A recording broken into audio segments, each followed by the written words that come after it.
You turn your phone off?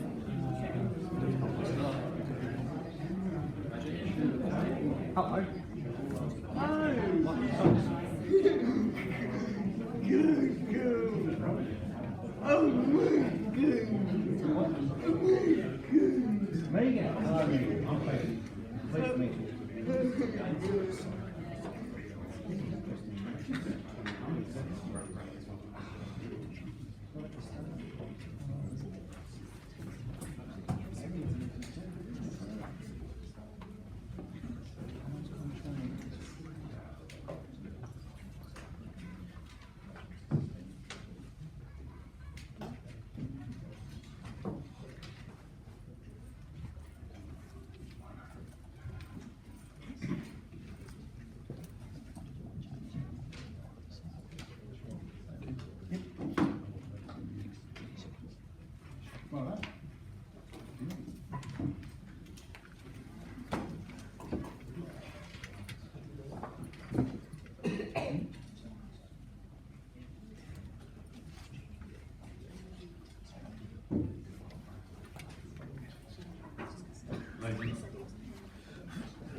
Ladies and gentlemen, thanks for your attention today. Just before we get underway, the Rural City of Wangaratta live stream, clause 91.4 of the Governance and Meeting Conduct Local Law provides the following. This public meeting is being recorded to improve access to the meeting for our community. The record will be retained by Council in accordance with Council's legal obligations, and as a visitor in the public gallery, your presence may be recorded. Ladies and gentlemen, I'd also like to acknowledge the Bangarang people as the original inhabitants on whose country we are gathered, pay our respects to their elders past, present and future, and extend our respect to any other First Nation people present at the meeting. Ladies and gentlemen, before we get underway, I'm going to hand over to the public here and just have a quick note from the Mayor of the Alpine Shire, Mr. Peter Roper. Thank you, Peter. Could you come forward and we'll turn that microphone on for you? mind being on the television. Oh, you love being on the television. No, it's the radio mostly. Do you mind if I stand? Please. I just might move the chair back. I sort of want to speak to the council and to the people assembled here because I think that, is that you did? Yeah, we can It's hear going to be, you. that's okay. I've got my big voice on. I'm here today to represent the Alpine Shire and the Alpine Shire community and anyone that may have been staying in the Alpine Shire that had to evacuate during the fires that we had in January. Now we all know how bad January was and we're all eternally grateful to Wangaratta, the Wangaratta Council and the community of Wangaratta and the community support groups around Wangaratta for facilitating the accommodation of our residents and our visitors at the evacuation centre until they can sort themselves. We know it was a huge impost on you guys, but we are extremely thankful and the community thankful, so I'm here today to say thank you and also to present a letter. But apart from also thanking the Shire, I'd also like to thank the volunteers and organisations, and I'm sure to forget one, I'm sure of it, the Australian Defence Force, the Red Cross, Department of Human and Health Service, the Wangaratta Lions Club, Wangaratta Rotary Club, the Kennel Club, the Rapid Response Team, the Victorian Council of Churches, St John's Ambulance, and St John's Ambulance. I'm led to believe that when we did evacuate, and evacuation was deemed to be the best course of action for our communities, that we had, around 200 people at the showgrounds and about another 60 or so at the Performing Arts Centre. And apart from these people that actually did stay the night, we had plenty of other people that accessed services that were provided at these stations, and for that we're grateful. One of the things that I don't think a lot of people know or understand is that along with those people that evacuated, there was 260, so they get 260 animals, which included a ferret, a goldfish, 100 horses, 100 horses, which were put up out at the tape, I think is where they were, 29 dogs, 47 cats, 2 birds, 57 chooks, 10 ducks, 8 geese, a pony and 2 donkeys. Anyway, so I think that that part of, I suppose, what people, possessions they bring with them, which is obviously their pets that are important to them, it was very important that they were also looked after.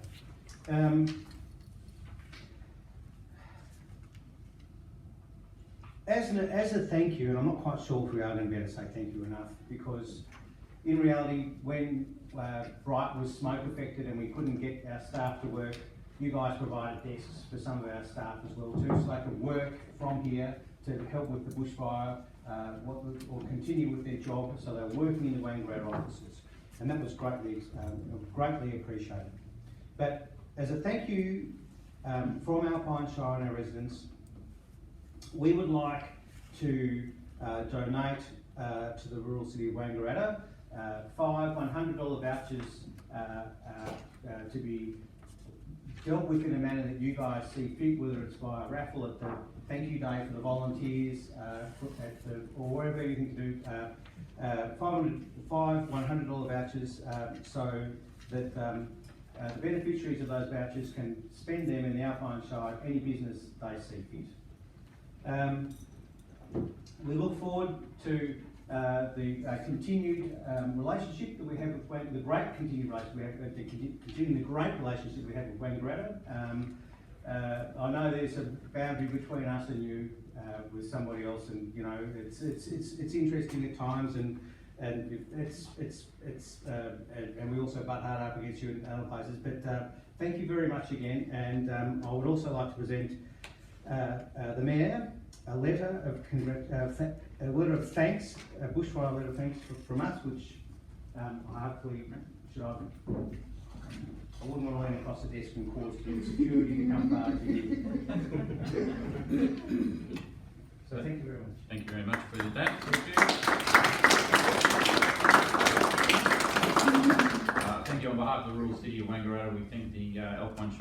know that you guys would do it for us if the situation were reversed.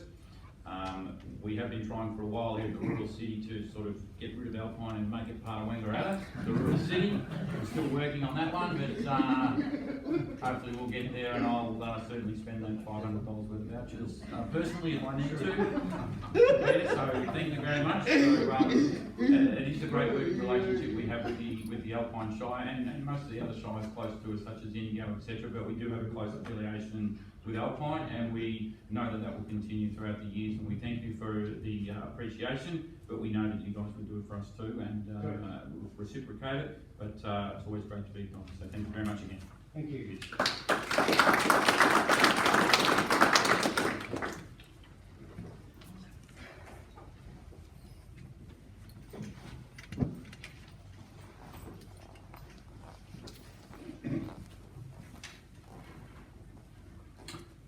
Thank you, Mayor Roper, and CEO Charlie Bird. Thank you.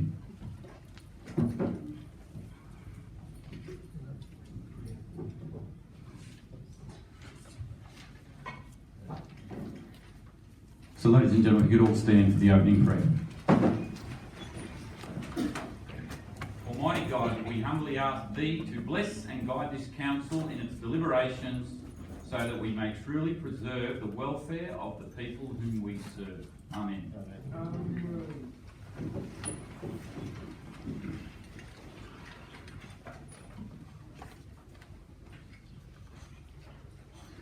So, ladies and gentlemen, we're all present. No councillors absent or CMT staff. We'll go to acceptance of apologies and granting of leave, item 5.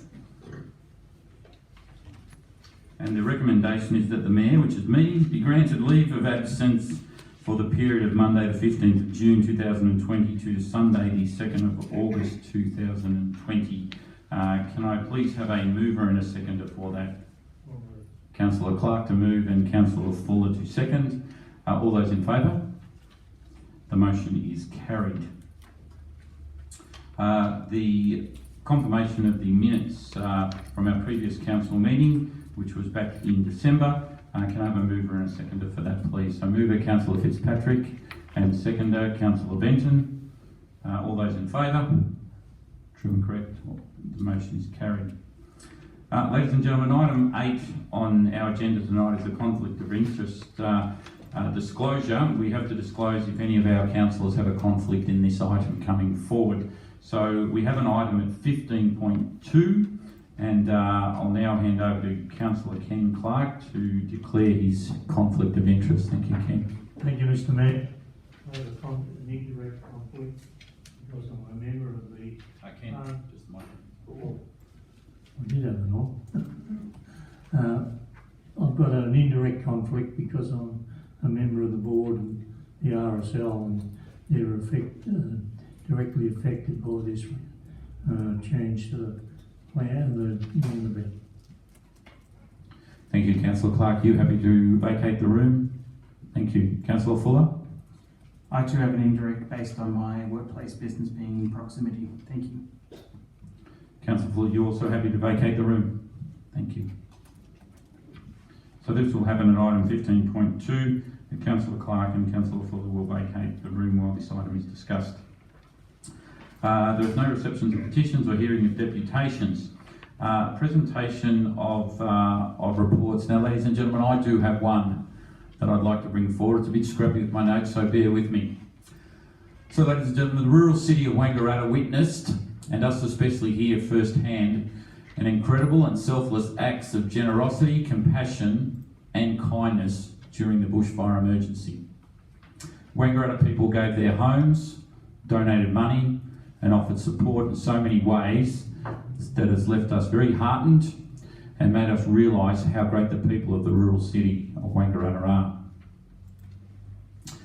Our community groups, and I'll just name a few, as Mayor Roper mentioned before, the Wangaratta Kennel Club, the Wangaratta Lions Club and Rotary Clubs, the Red Cross, and even businesses such as, and I'll point one business out, JBEC Couriers, who offer their support to move goods around Wangaratta and into storage free of charge, half a dozen workers, half a dozen trucks to move goods around for us all. The best words I can find are, we need you all, and thank you so much, as we couldn't have got through this without you. To our firefighters, both career and CFA, and VicPol, and all other emergency services. I know this help is your job, but you've gone over and above human expectation, and without you, things certainly would have been more catastrophic. So I say again, thank you, thank you, thank you. Council staff who work tirelessly with a massive hands-on approach with outstanding service to our community and for other shires like the Alpine South Shire, I applaud council staff. To our CEO, thanks for guiding the ship so well and being amongst it every day and all day.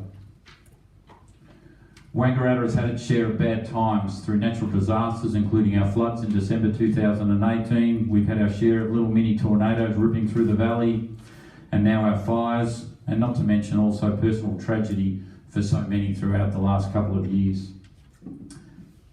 Guess what? We get better, we get stronger, we can become more resilient, and we are more and more community focused on helping. As your Mayor, and with my fellow outstanding councillors here today, it gives me great pleasure and makes me so proud to say how great is the community of the rural city of Wangaratta, and more importantly, how great it is to be an Australian. Thank you.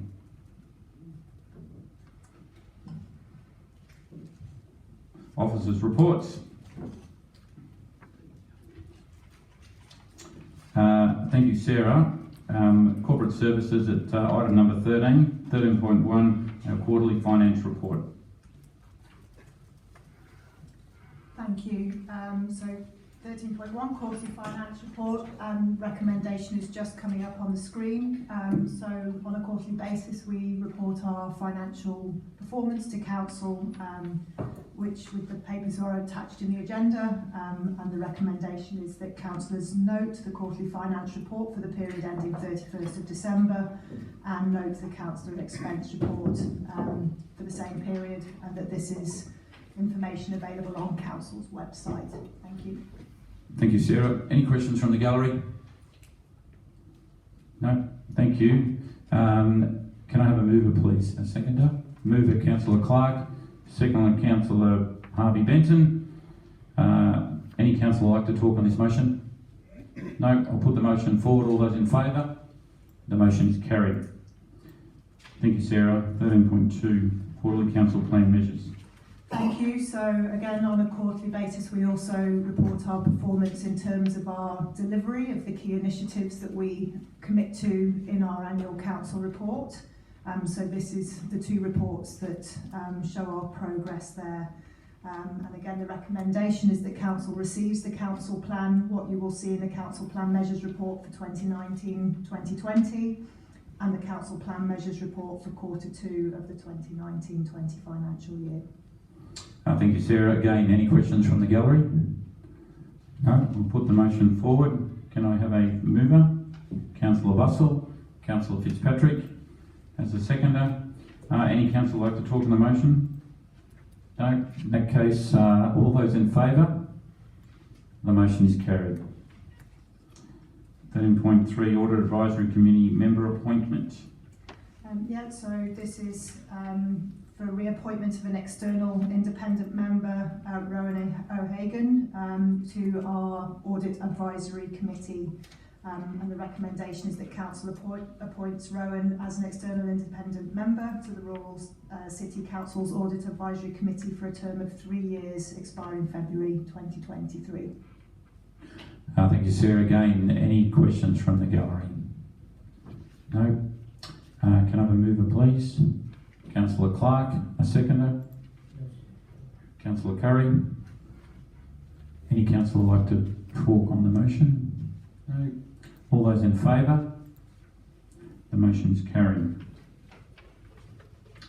13.4, Risk Management Policy. Thank you, Sarah. Thank you. Last one. So council is also obliged to have a risk management policy. Our policy was last revised in 2014, so it's due for revision. there's quite a long recommendation there, but essentially asking for councillors to endorse the risk management policy for public exhibition, and that we then follow the due process around that, and also seek authorisation to approve the risk management policy revision if there are no submissions, that we will do that without a further resolution. Thank you, Sarah. Again, any questions from the gallery? Thank you. Councillors, the mover, please. Councillor Benton and Councillor Fuller. Any councillors like to talk on this recommendation? Councillor Benton. I'd just like to express my appreciation, Mr Mayor, in the offices, because I was a little bit critical of the language of the draft that come before us, that some of these policies and strategies can be quite academic and convoluted, to so much so that you really don't know what you're reading. So I really appreciate some of the language now. It's very common language and it's very straightforward. Thanks. Thank you, Councillor Benton. No other councillor? I'll put the motion forward. All those in favour? The motion is carried. Thank you, Sarah. I'll now hand over to Jamie. 14.1, Community Wellbeing Youth Council 2020 endorsement. Thank you. So yes, the recommendation should say 2020 Youth Council, which is always a very exciting time when we get to welcome a new group of young people on board to act as representatives of their peers, so fellow young people throughout the municipality. With great excitement, we have 15 young people who we are recommending for appointment to the Youth Council tonight, which is our largest youth council for many, many years. So thank you to the hard work of everyone who went together in pulling together that group of people who were happy to put their hands up to represent other young people throughout Wangaratta. So the 15 young people that we are recommending for appointment to the Youth Council are Macy Nicol, Christina Coxall, Stephanie Grant, Jennifer Taylor, Toby Miliankos King, Jacques Simeon, Chloe Royal, Isabel Taylor, Kyan Ambrosio, Yasmina Miliankos King, Brooke Watson, Mackenzie Nash Webster, Chiara Lestino, Mia Marshall and Tia Bonacci. So I do know that we have two of them here. If you could maybe quickly stand up. Thank you for coming to Youth Council, to formal council tonight, and welcome to the Youth Council. We do have a formal night next week where we get to welcome the entire Youth Council and also say thank you to those Youth Council members who have represented young people for the last 12 months. But the recommendation before Council tonight is to appoint these individuals to represent as the Youth Council for the next 12 months. Thank you, Jamie. Thanks, boys. Any questions from the gallery in relation to these appointments of Youth Council? Okay. Can I have a mover, please? Councillor Fitzpatrick, and a seconder, Councillor Dave Fuller. Any councillor like to talk? Councillor Fitzpatrick. Well, first I just want to thank the 2019 outgoing Youth Council and congratulate the 2020 youth councillors. I think it's quite fantastic and quite privileged in Wangaratta that we do have such a high youth engagement and representation in local government from young people. And I think it's great the diversity that we're seeing from the schools too. So we've got a quite large representation across the schools and young people. So congratulations again, and we look forward to working with you this year. Thank you, Councillor Fitzpatrick. Any other councillors like to talk? No? In that case, I'll put the vote forward. All those in favour? The motion is carried. Thanks, Jamie. 15 Infrastructure Services. 15.1 is the Cusack Street and Spearing Street drainage upgrade. I'll hand over to Alan Clark, our Director of Infrastructure Services. Thanks, Alan. Thanks, Mr Mayor. So this report's brought to Council to consider awarding a contract for the construction of the drainage upgrade in Cusack Street and Spearing Street. So this work's necessary. It's been necessary for a long time. Spearing Street, or parts of Spearing Street, go underwater very quickly when it rains, and this is because the old culverts go underneath the railway line, they're collapsing, and we can't have access to repair those. We've come up with a way of taking that water into Cusack Street, which is already overloaded with all the development that's occurred in Cusack Street over the years. So we've come up with a design that means the upgrade of all that pipe system right through, which will allow for future development and future changes to road infrastructure and parking, etc. You'll note there's a request for additional funds for this project. When the budget was put together, the detailed design wasn't complete, and we had two surprises along the way.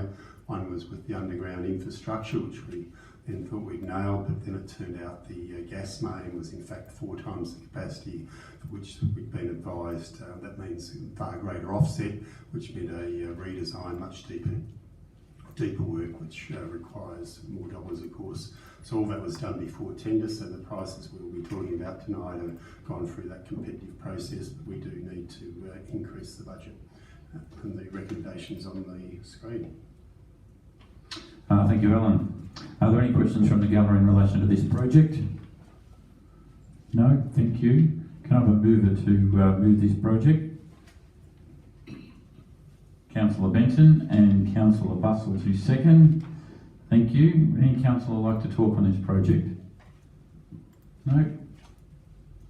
I'd just like to say, Mr Mayor, this has been an ongoing for some years, and I think this council's been presented with many submission over the budget years for this development of this infrastructure to take place, and as Alan has outlined, it's very complex being in that area, and it'll be only a great day when it's finished, so people can not be flooded out anymore.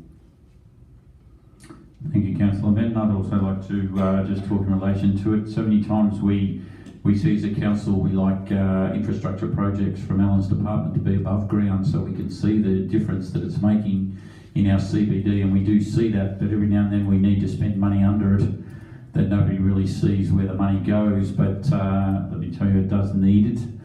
With a number of these projects here tonight that need to make sure that they can handle the growth of our Wangaratta business district and residential district over the next X amount of years. So this is a very worthwhile project. Thank you. So I'll put the motion to a vote. All those in favour? The motion is carried. Contract price, please, Alan. The contract price is $873,599 exclusive. Thank you. 15.2, again, I will look at Councillor Clark. Again, Councillor Clark, your conflict? Mr Mayor, I have an indirect conflict because I'm a board member of the RSL. Thank you. Just step out, Councillor Fuller. Yes, Mr Mayor, I have an indirect because of my workplace being business in proximity. Thank you. Thank you, Councillor Fuller.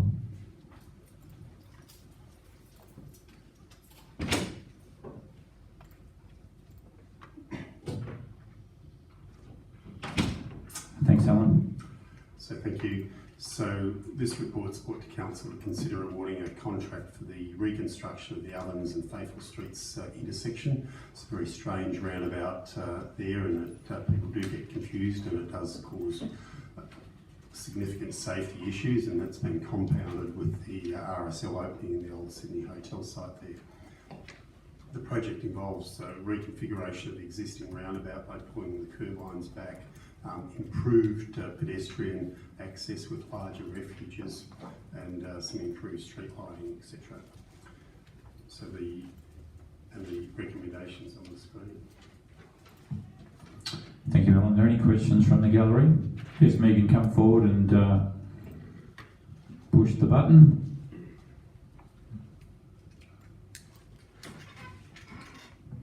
That's it.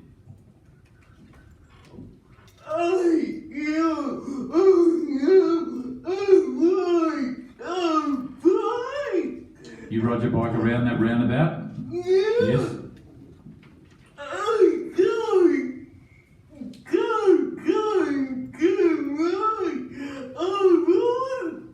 You walk the bike because you get confused on that corner. It is a confusing intersection there. So this will hopefully improve that by a hell of a lot, and you should be able to ride your bike there rather than walk it.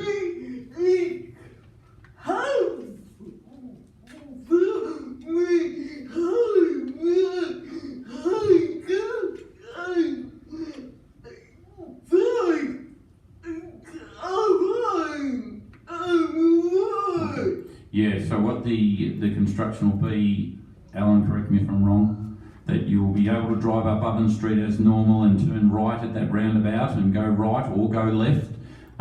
With the current adjustment there, abutment there on the left-hand side, And same thing coming down Faithful Street. You can turn left, you can go straight through, you can go completely around as well. Where it's going to be improved is that access coming out of the river precinct. Am I correct, Alan? As you come up to there, you will only be able to go left and not be able to come to that centre medium strip and wait and then go over, and that also hampers pedestrian traffic, so that'll improve that across that corner as well. So much easier for you on your bike to be able to ride and or walk. So it's money worth spending. We hope. Good, thank you. That's a great question there. Any other queries on that, Alan, in relation to, have I explained that reasonably clear? Spot on. Spot on, okay, great. Thanks, Megan. Okay. Thanks, Megan. Come forward with a question that you... Now, please state your name and your question, please. John Griffiths. Thank you, Megan. John Griffiths from O'Reilly. I've got a similar sort of concern, but it's a little bit different about roundabouts generally.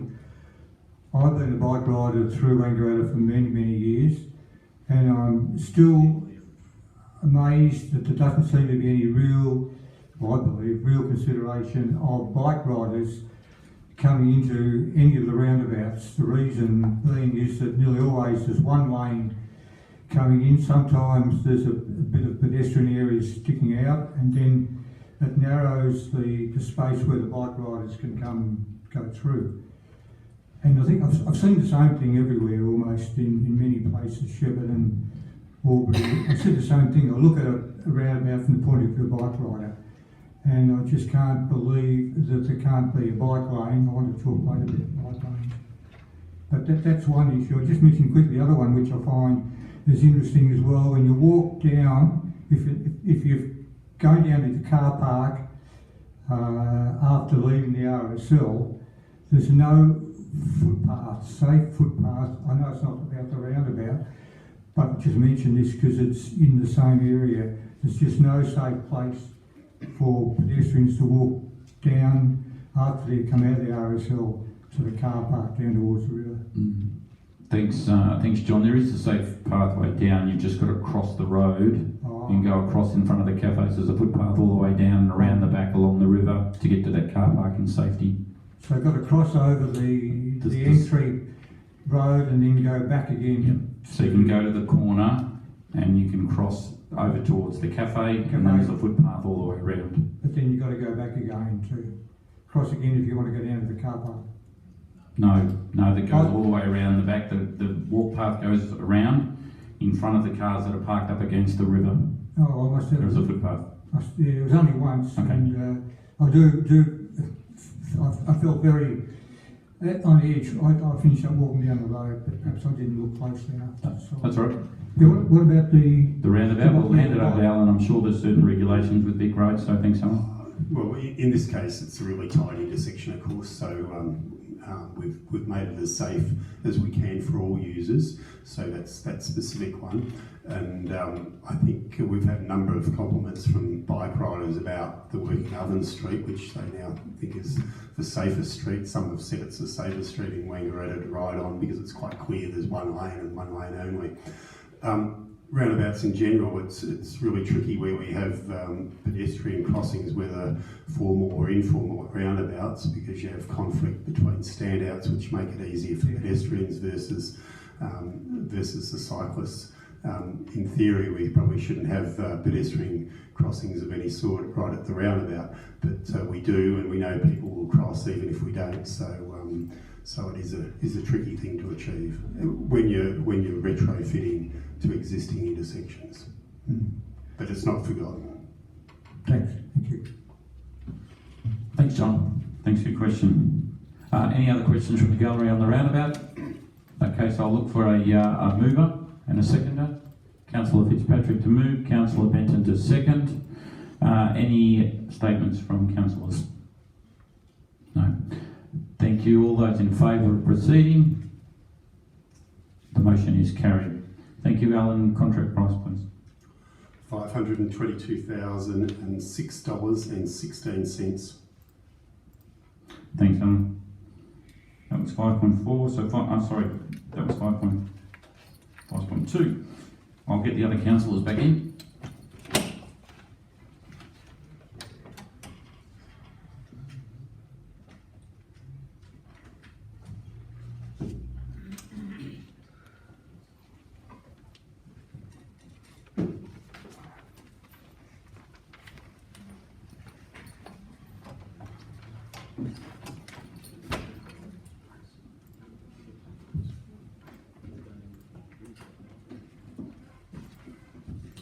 How's that red wine out there, Ken? Okay, thanks, Alan. 15.3. So thank you. This report's presented to Council to seek an allocation of funds into this current financial year for the construction of the Mitchell Avenue Reserve Pump Track. So this project at the moment sits in our planning to be constructed in the early part of next financial year, but we're requesting to bring that forward. We have the ability to deliver it, and there's some wins if we can. So this project was developed with the removal of the Yarunga pool, and a number of projects were put into the Mitchell Avenue Reserve Precinct, including things like the splash park, the dog park, the children's garden, which we'll see starting fairly soon, and the pump track.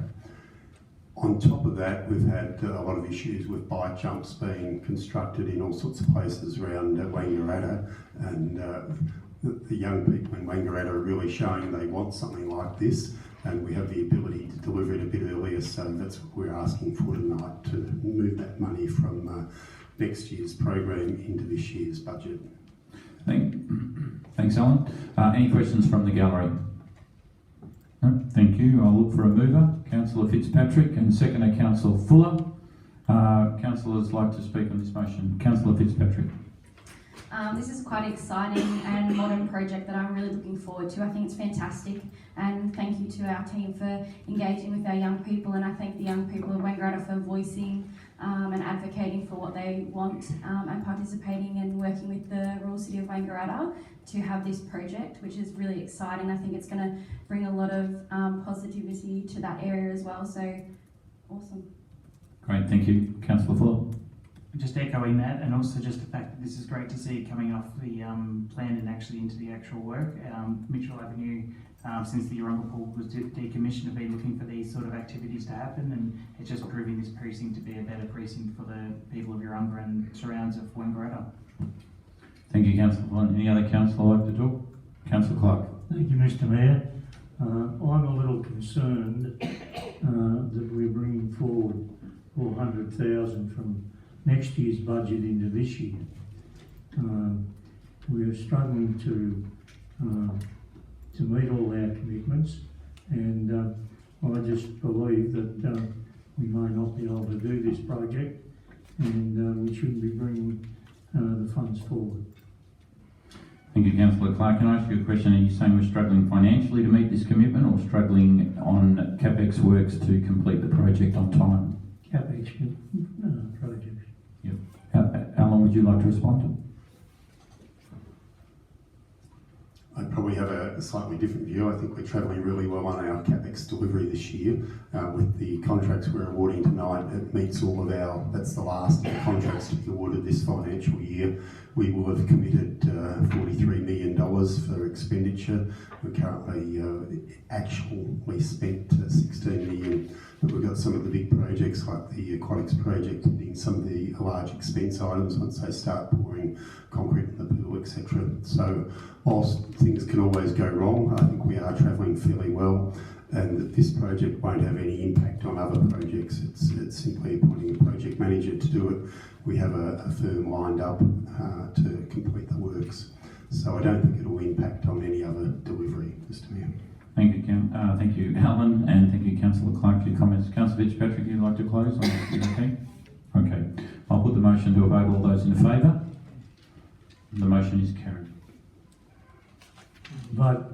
Record my vote against the motion. Sure, we'll record Councillor Clark's vote not in favour of the motion.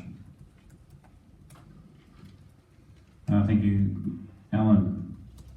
15.4. So this report's present to Council to consider awarding a contract for the aerodrome development stage 1 and the stage 2 master grading. So what this means, it's really the civil works, so a lot of it's earthworks and pavement work, sealing, taxiways, etc., to prepare the aerodrome for future development work. So this work will come up, bring the aerodrome up to very required standards. It will facilitate the new large hangar going in, and it will facilitate potential hobby hangars in the future. The recommendations on the board. Thank you, Alan. Any questions from the gallery? No, thank you. Can I have a mover, please, on this motion moving forward? Councillor Benton and Councillor Curry to second. Would any councillor like to talk on the motion? Councillor Benton? Yes, thanks, Mr Mayor. This has been a long time coming to upgrade this, and I think this council meeting to try and make sure we make some benefit of the Wangaratta Airport more than what it is, and it'll really open it up to a lot of the specific to hobby hangars, pilots, join more so than anything else because it's got a unique area of an uncontrolled airspace, and I think it'll be great benefit for the whole area. Thank you, Councillor Benton. No other councillors to talk? I'll put the motion to the vote. All those in favour? The motion is carried. 15.5. Thanks, Alan. Contract amount. Oh, sorry, the contract amount for that. The contract amount is $739,807 exclusive. And I'd point out that $413,000 of that is a federal government grant. Thanks, Alan.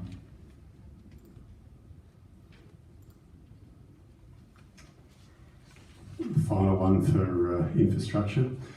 This report's brought to Council to consider an alteration or an amendment to the contract amount for the Wangaratta Railway Precinct job. This work is already started with work in Cusack Street, Norton Street and Docker Street.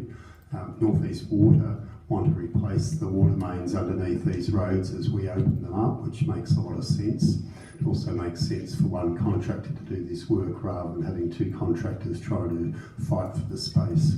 So what we're asking here is to increase the contract amount by the amount of the North East Water component of this work. So it's not an increased cost to council, but it does change our contract amount, plus we need to go through this process. So the recommendations on the screen. Thank you, Alan. Are there any questions from the gallery on this? No? Can I have a mover and a seconder from Councillor Bussell, Councillor Curry? Got the hands up like that. Any councillor like to talk on this program? Councillor Curry. Actually, if you don't mind, I'm just going to ask a question. And sorry for the short notice on this. And it's come about based on something you said before about variations with the 400mm pipe from the previous one. If there was something to go wrong and there was a variation inside when they're digging all this stuff up, who pays for that variation? So we have an agreement signed with North East Water and a very clear understanding of what is their components and what's our component. So if there's a variation to do with the installation of the water main, they pay very clearly. Thanks, Alan. No other councillors to talk? In that case, I'll put the motion forward. All those in favour? The upgrade, the motion is carried. Thank you. Development Services, Stephen Swart, please. Planning application for renewable energy filling facility at Laceby. Thank you, Mr. Mayor. This item's about a planning permit application for a renewable energy facility at Laceby. It's pretty much a solar farm. The proposed solar energy facility will produce 60 megawatts of energy that will be transmitted directly into the existing power line that runs to the north of the property. The proposal was advertised as required by the Planning and Environment Act, and during that process we received 10 objections. We also referred the proposal to a number of referrals authorities, and through that process we didn't receive any objections from those authorities, but some of them did ask for some conditions to be added to a permit should we decide to issue a permit. The application's been assessed against the provisions of the Wangaratta Planning Scheme, the requirements of the Planning and Environment Act, relevant state guidelines, and the officer's recommendation is on the screen, which is to issue a notice of decision to grant a permit subject to conditions, and those conditions are contained in attachment 2 in the agenda. Thank you, Stephen. Are there any questions on this from the gallery? Please come forward. Yes, sir. Please turn the microphone on, state your name and then your question. Thank you, Mr. Mayor. I'm Joe O'Keefe, Wangaratta. I'd like to ask council, not the staff, but councillors, as a professional land use planning authority in the 21st century, do you really think that you've been given adequate resources to decide this issue? Do you think that when 6 people in the community, 6 of the 10 objectors, thank you, made efforts to write the submissions, and they honestly believe it's significant agricultural land, that all council's got, the only resource that your staff have been able to bring to the table is a map called Versatility. You've probably seen it, there's no legend on it, but I'm told by staff here that the majority of the land in the northern half of the Shire, or the flat land from Burraman to Laceby, so anyway, the majority of the northern half of the Shire anyway, of the rural city, apologies, rates as versatile land. Now, do you think that's a better situation than in the 1930s and 40s when you had when you had farmers on council that knew the land? Or do you think it's better than the normal practice in states that value their land, where they have mapping that rates the land from 1 to 5 for everything from grazing to viticulture to orcharding to dryland grazing to nut farming? And so do you really think, why do you think that Wangaratta should be a second best when it comes to assessing these applications?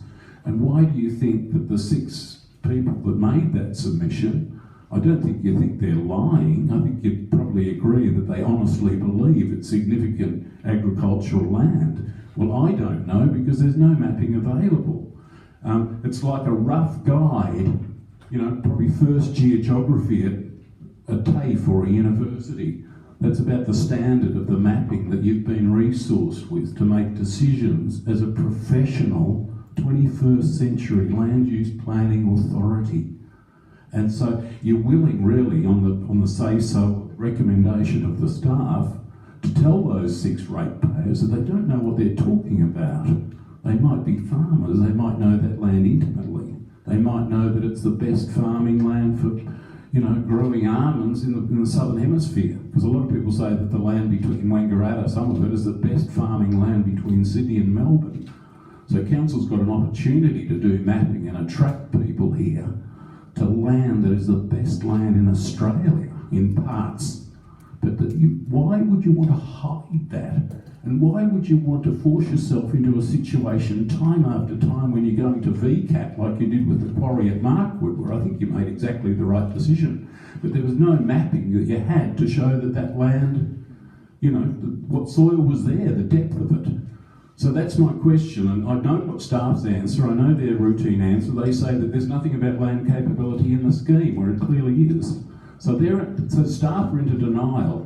But I think you're all responsible councillors. I ask you to really think clearly about those 6 people that made the objection and think, how can we possibly dismiss them on the basis of a map that's not in the scheme? It's not law like the aspects of the, in the scheme. It's not law like the scheme. It's something they've dreamt up. Perhaps a first-year high school student did it for them. And they say, on the basis of that, no, it's only ordinary land, it's only ordinary. All the land around Wangaratta is just average, it's versatile. Is that good enough? Thank you. Thank you, Joe. Stephen, did you want to talk on that too? Yes, I definitely do want to talk on that. Thank you. So, we've exchanged a few emails about this point, Mr. O'Keefe, and I must be honest, at the end of that exchange, I think we agreed to disagree. I think in saying that, officers are just dismissing this out of hand and not taking it seriously, and also maybe consider people that say that this area is of high quality agricultural land is incorrect. I think that's just not true. I think the assessment report included in the agenda clearly illustrates that we've turned our minds fully to this question. We are not just using the map that you just waved around, the versatility map. We use that map, which is, by the way, a reference document of the planning scheme and does carry some weight. But we also use information produced by the state government. And part of that includes a guideline as to how we should go about looking for the best locations for solar energy facilities. And in that, it talks about strategically important agricultural land and the need to avoid strategically important agricultural land. And that's defined within documents such as the Hume Regional Growth Plan, and also defined as irrigation areas. So from a state perspective, this piece of land is definitely not a strategically important agricultural parcel of land. Another point that I will make is that in our assessment of this application, we turned our minds to, does this application remove this agricultural land permanently from agricultural production? And the answer that we got to is no, it does not do so. Even though the proposal is likely to be around for about 30 years if approved, there will be the opportunity to have some agriculture on the site while the solar farm is operating, so some grazing at a reduced capacity. And once the solar farm has reached the end of its life and gets decommissioned, the land will be returned to agricultural production. Thank you, Stephen. Further questions from the gallery, please. Dennis, please come forward, state your name for the record. Microphone's already on, Dennis. Dennis Watley, projector. Now, according to this Bison company, I don't even own any land backing up onto this solar farm. That's step number one. Step number two, to this day, they have not approached me in any way, shape or form, mail or nothing. Another thing, you talked about decommissioning. When you look at the gift of the gab they send out, above ground, they don't mention anything about below ground installations when they remove it in 30 years' time. Another thing I'm going to complain about is why is snail's pace mail that I delivered to this office take 2 days to get to you councillors, along with 6 phone calls, and I only got 4 replies. 3 of you councillors do not bother to answer your phones or give phone calls back. I want to know why. Thank you. Thanks, Dennis. We'll answer a couple of the questions there. Firstly, via Stephen. Thank you for that question, or those questions. First of all, just covering off on whether the applicant approached you directly. I know they mentioned in their material that they have spoken to neighbouring landowners. From a planning process point of view, we don't necessarily put any weight on that statement. What we do is we comply with the Planning and Environment Act. So part of the reason why we notify landowners or neighbouring landowners is because the Planning and Environment Act says we should. So regardless of whether the applicant's done that beforehand, we will still do that step and send out a notice to you as a neighbouring property owner, giving you all the information about the application and also giving you an opportunity to object to the application if you wanted to. The second thing about decommissioning is one of the proposed planning permit conditions, if this permit gets granted tonight, is for the applicant to submit a decommissioning plan to council, and that will then be assessed at the time. That plan is intended to include all aspects of decommissioning, including removing everything that's on the site, to be able to return the site back to its original state, as I mentioned before, so that it can be used for agriculture in the future. I don't think I can answer the third question. The third question in relation to, and I know a number of councillors have spoken to you directly in person, and why other councillors haven't returned your call, I can't answer that, and they would need to do that themselves. But I urge all councillors, if someone rings, a text message, a call back, should be paramount. Thanks, Ash. So, Dennis, if you leave me a voice message, I'll get back to you. But due to past history that I've had on my phone from sexual harassment reasons, I will not reply to phone calls unless I have a voicemail saying that you want to get in contact with me and why. Also, between the 7 of us, if we've had a few councillors that have responded, and especially our mayor, who is our leader of our group, then we think that's fair. So you're not getting mixed messages, or it's consistent from the group. Thank you. I did also speak to all councillors in relation to our meeting and the concerns you raised tonight too. Thanks, Dennis. Yes, again. Just come back to the desk.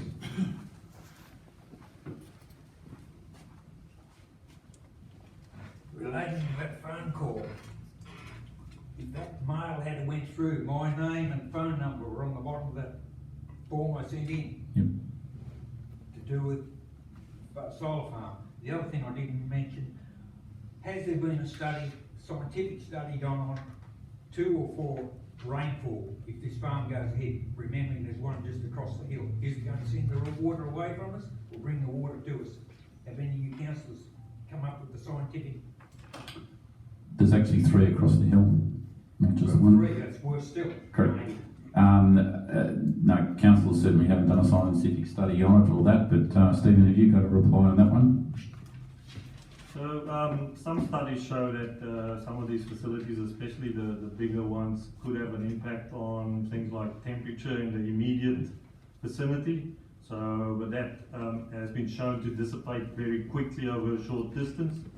I know that VCAT has considered the issue that you've raised before, especially if there's a bit of a concentration of these things in one location, and they haven't found any evidence that these facilities would have an impact on rainfall. So that's the evidence that we have available at the moment, and that's what we base some of our decision making on. Yeah, we've got 30 years of it. If the rainfall gets pushed away from us, is the council prepared to truck in our water for our domestic and household use free of charge if this goes ahead? I suppose scientific evidence will have to prove that and see what comes of that in that time, and we'll have to adjudicate that if and when that happens. It's too late once it's up though, isn't it? Absolutely. We'll have to wait and see. And just in relation to your other question there with the letters getting through, I apologise as the Mayor that it didn't get through to all councillors on time. We do get hundreds of pieces of mail that come in every day, and it did get lost in the system there, but finally got to them, but it did take a while, so apologies on behalf of us at Council. Thanks, Dennis. Any other questions from the gallery moving forward? Thanks, Linton. Come forward, state your name too, please. Linton Wadley, live on the Wangaratta Road. Just a question in regards to with the recommendation to approve the application. The setbacks against Wangaratta Road are much narrower than against the Snow Road and against the western boundary. Also along O'Connell's Lane, there's no setback, and there's no screening provision for screening along O'Connell's Lane. Our property is on O'Connell's Lane. If you're looking through O'Connell's Lane, you will look straight into those panels. So why is there no provision for screening there? That'd be one point. It's obviously going to be an impact in terms of heat. So the further setback from those roads is going to be beneficial to everyone, I believe. So as part of the application, applicants submitted a visual assessment, and that looked at the visual impacts from different vantage points, not just one or two. And based on that, certain measures were proposed to try and, I suppose, deal with the directions where this might be an issue. So for the most part, that's where the permit conditions propose screen planting on those sides of the site. In terms of the temperature differences, as I said before, we referred the application to the CFA and took some advice from them. I think there is an acknowledgement that there could be temperature differences between, or as a result of this development on neighbouring land, but that dissipates in a very short distance. So some of the guidance material talks about 30 metres, but it could even be shorter. So the setbacks that we are proposing within the planning permit conditions, we feel are sufficient to deal with that, plus the screen planting to deal with the visual impacts. You are never going to completely screen this type of development from all directions. It will be visible in the landscape. Okay, so Any further questions? Yes, if it is visible, then I suggest to council that they increase the setbacks and the amount of screening required. Is that possible? To answer your question, it is possible through amending planning permit conditions, but I will repeat what I said before, that I don't think any amount of screening or extending buffer areas will completely remove this from view. You would still be able to see this facility in the landscape. Thank you. Thanks, Lynn. Any further questions from the gallery? Yes, me. Please come forward, state your name.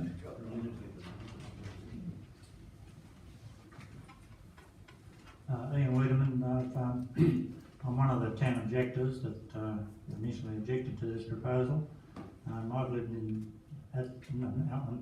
adjoining the proposed farm for 71 years, and my family has been there for nearly 100 years. I take exception to people saying that the land is degraded, as the developer suggested, and I disagree with this gentleman over here who thinks it's not good agricultural land. We've been there long enough to know that. I had a number of objections which I won't go through because we've spoken to a number of the councillors. But my question is, from a council point of view, this farm is supposed to be there for 30 years. Now what happens if, say, in 20 years this sort of technology for developing energy is no longer viable, and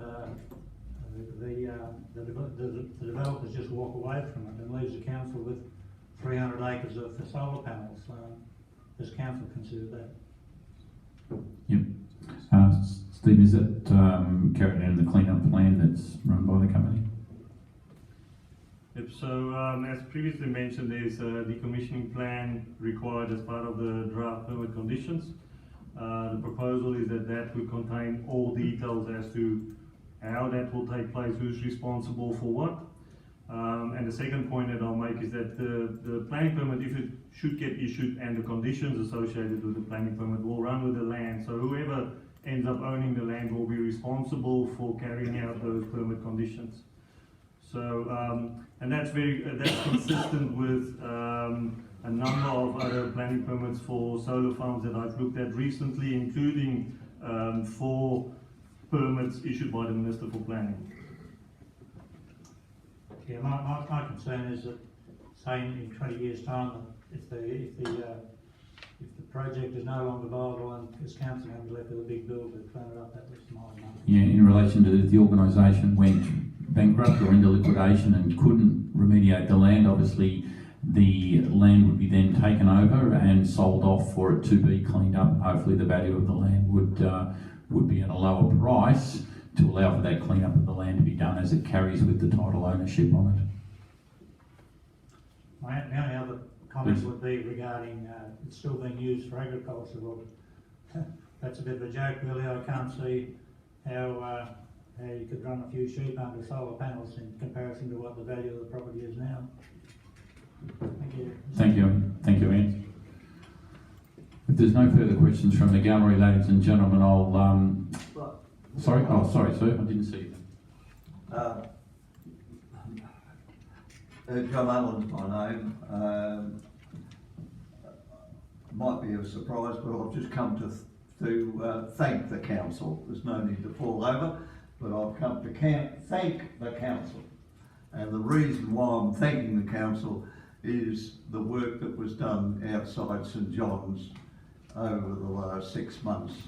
And it was grateful from the new owners, it was grateful from the pedestrians, it was grateful from the people from the terraces. I got a round of applause unworn, but I would just want to thank the engineer in particular. We had some conferences about it, and I just thought it was terrific the way the whole thing's done. And then the road was covered, and I was very, very happy, and there were a lot of happy people about it that came to the meeting afterwards, and we thank you all.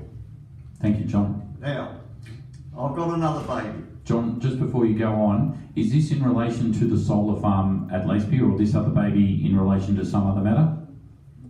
No, sir. So it's in relation to the solar farm? No. No. Could I ask you just to take a seat back, and I want you to come up and bring that question forward, but in public question time, please. We're just discussing the issue on the solar farm, and we need to get through that issue before we deal with that. But thank you. Please stay.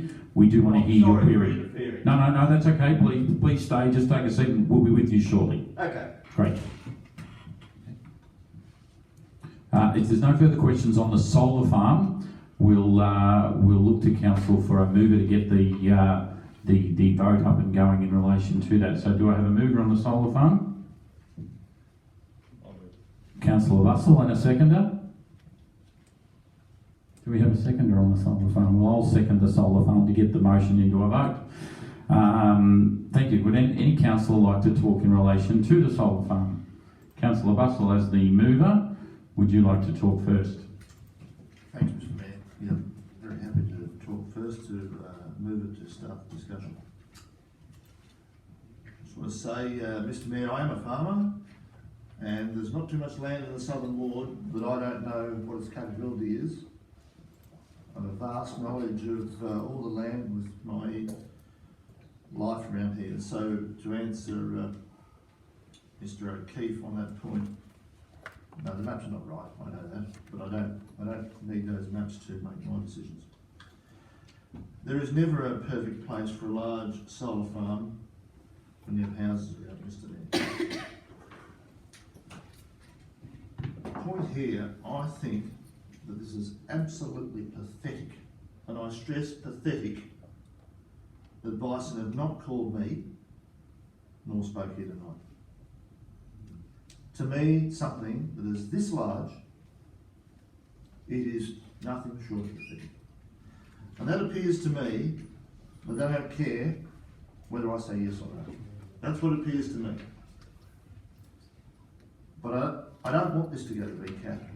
I don't want to lose control, because if it goes to VCAT, I suggest it might be something different. So I want to make sure that they look and function as best they can. And I understand what Mr. Whiteley said, that he doesn't want to look at it last winter. But having asked a lot of questions in recent days with Director Swart, I'm fairly comfortable with most controls, but I just don't want to see native bushes around the edges, because they catch fire and burn like petrol bombs.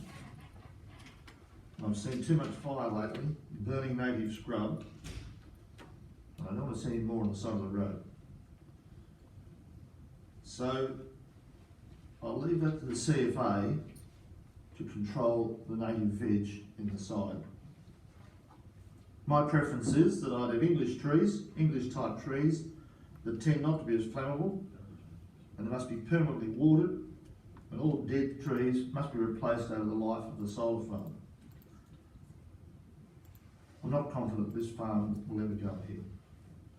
Thanks, Mr. Mayor. Thank you, Councillor Russell. Councillor Benton, would you like to talk? Thanks, Councillor. Mr Mayor, I'm putting it on the table. I won't be supporting the recommendation, mainly not because what the officers come forward, and it's not about the agriculture side, it's about the referral authorities. It never ceases to amaze me. We've got to refer to other authorities, and I'm particularly singling out the CFA. The CFA have a guideline in relation to the installation of solar farm. And the guideline is, once it puts into the conditions, becomes enforceable. But in my understanding, a guideline is just a guideline. And parts of that, and the only part that we've got in the conditions, is that they are to go through an emergency process management.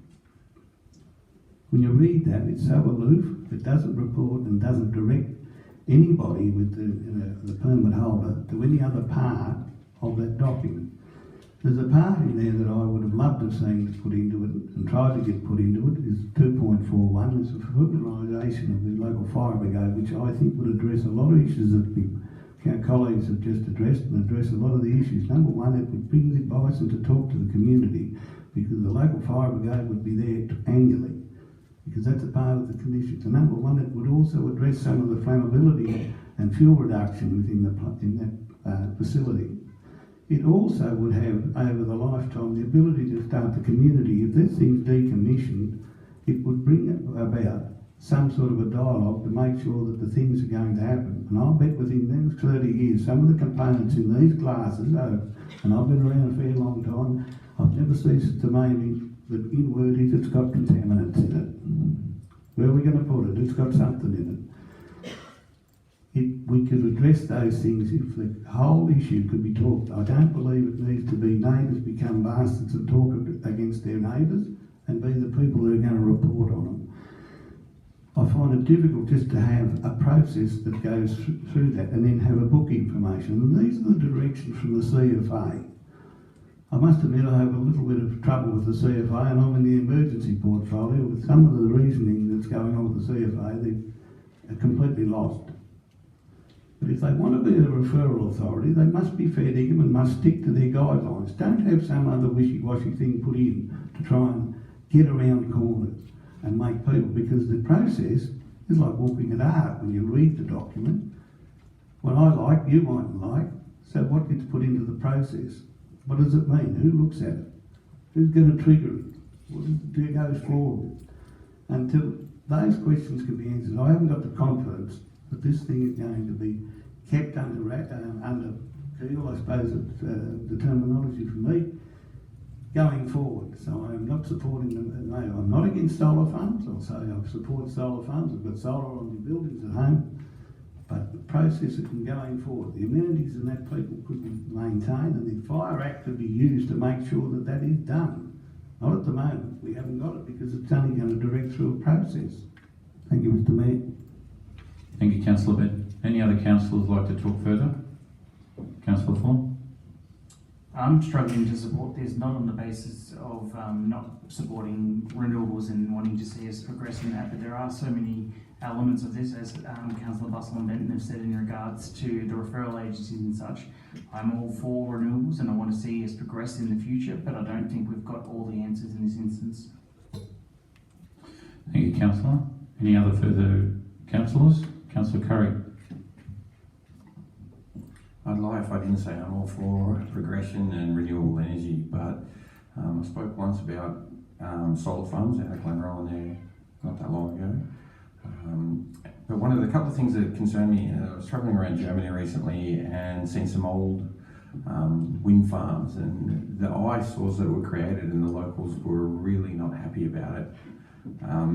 But it made me think about here in Australia and solar farms that we're doing. So the way technology is progressing, it could be that something new and fantastic comes up and these farms are actually decommissioned. And then if you have a look at our waste, and I did ask the question about waste and EPA and where all is that going, and nobody's got any answers for that. So, you know, we're going into this real uncertainty, and we talk about waste around Wangaratta, and we only have a set amount that we can actually do that, you know, that cost fortunes moving forward and stabilising that. And, you know, to do that, And then you look at the benefit that Wangaratta is actually going to get out of the solar farm. And, you know, I said it last time that maybe there'll be a couple of jobs in it. Yes, there's jobs in the installation, but ongoing. So do we want to destroy the way that the rural city of Wangaratta looks for a little bit of progression? You know, solar and that is absolutely fantastic. But the deterioration and the questions that this is going to raise, I'm going to struggle to support it as well. Thank you, Councillor Curry. Any other councillor bar me like to talk? No?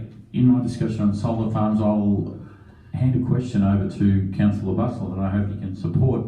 We talk about the productivity of good or bad or not so good land. Does productivity of okay land come down to how a good farmer runs it? Depends on the person running the farm to the productivity and the greatness of the land. I, as a town person, could go and buy that 300 acres of land and not make a cent off it, actually lose money and not farm it. So it's not valuable farmland if you don't use it correctly. I look at good farmers, and there's one out here that I see that's just up the road who's a great farmer. Similar sort of soil types, etc., and makes a good living for him and his families. So I asked Councillor Bustle, is that part of the equation, depending on the farmer? Is it good farmland, or is it not so good farmland, farmer or not? Yes, Mr Mayor, it is quite relative what you say. It's up to the operators to the productivity, and you have to look to what's being produced of a given area of the economic development, and it varies enormously, yes. Is that land good land? Yes, it's good land. It's not river flats, but it's good land. It's much better than what it was at Glenrowan.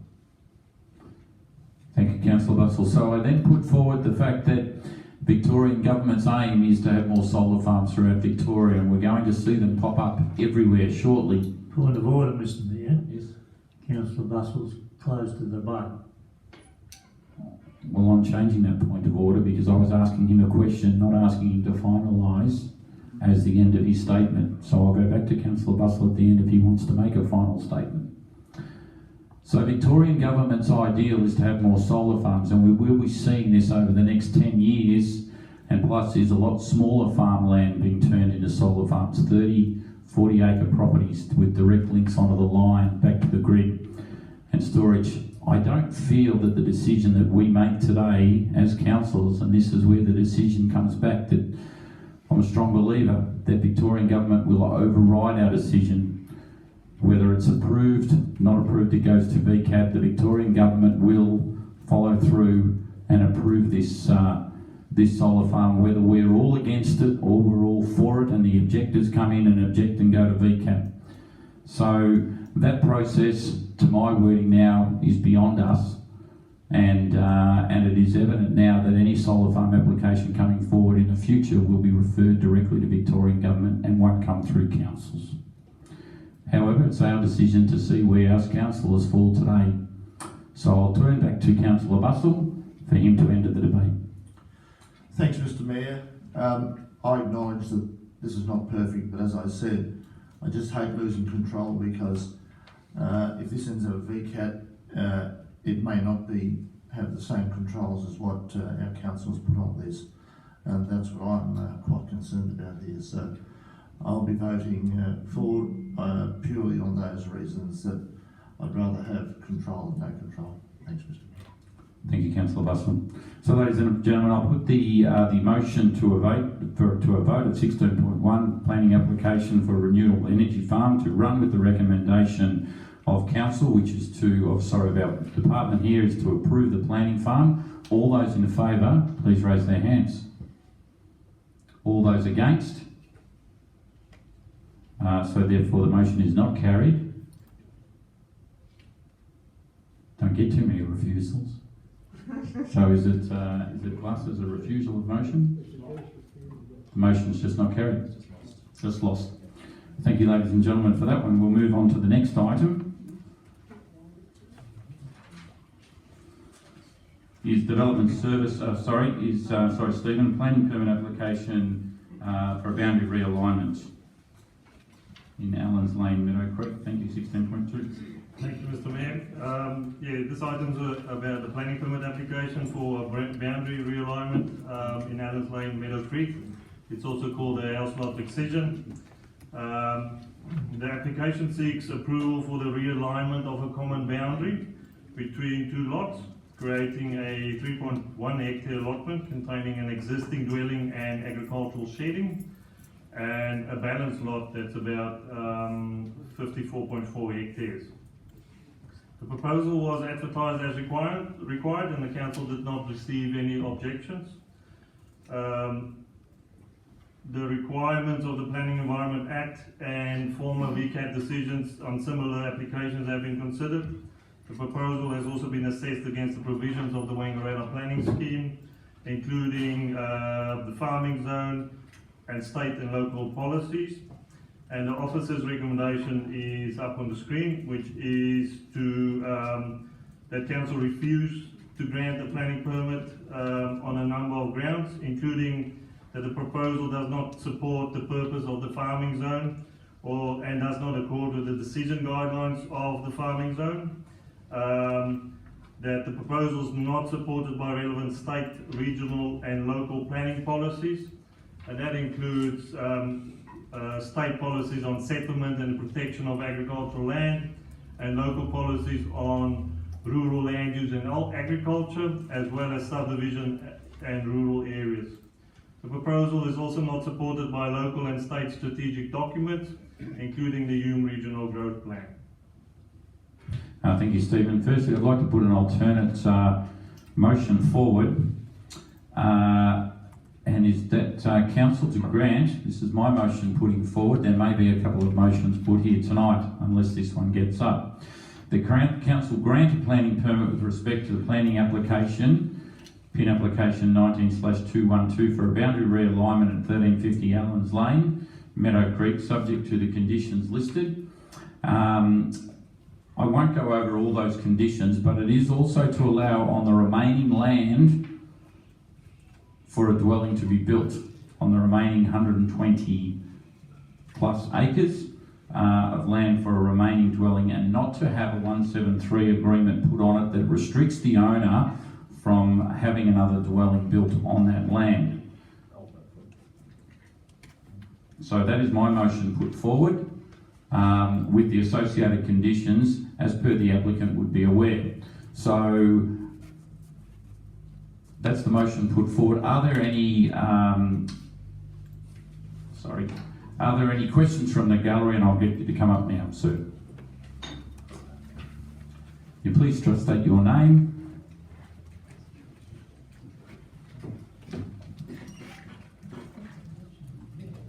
I didn't put that one forward. This is the motion forward now. Hey, my name's Travis Walker and I live at Meadow Creek.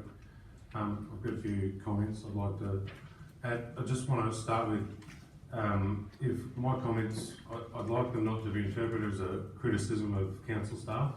I'm not a planner, and I don't pretend to understand all the details that they have to consider. So how did I end up here? Well, I wanted to shift a line on a map because it helped my family better manage the ups and downs of farming. Regardless, in my opinion, regardless of whether this permit is approved or not, the outcome for the community is practically the same.